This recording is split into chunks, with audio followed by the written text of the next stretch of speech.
राष्ट्रीय स्वयंसेवक संघ आपल्या शताब्दी वर्षाचा उत्सव भव्य पद्धतीने साजरा करत आहे। याच पार्श्वभूमीवर खासदार सांस्कृतिक महोत्सव समितीने एक खास उपक्रम राबवला आहे। संघाचे प्रेरणादायी गीत आता नवीन स्वरूपात सादर केले जाणार आहे आणि त्यांना देशाचे सुप्रसिद्ध गायक शंकर महादेवन यांच्या गोड आवाजात सजवण्यात आला आहे। या गीतांचे लोकार्पण 28 सप्टेंबर रविवारी नागपुरात होणार आहे। यावेळी सरसंघचालक डॉक्टर मोहन भागवत, राज्याचे मुख्यमंत्री देवेंद्र फडणवीस यावेळी प्रामुख्याने उपस्थित राहतील। गायक शंकर महादेवन यांनी याबाबत व्हिडिओ संदेश जारी केला आहे।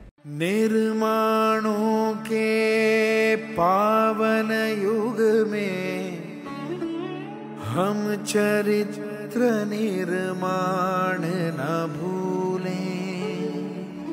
स्वार्थ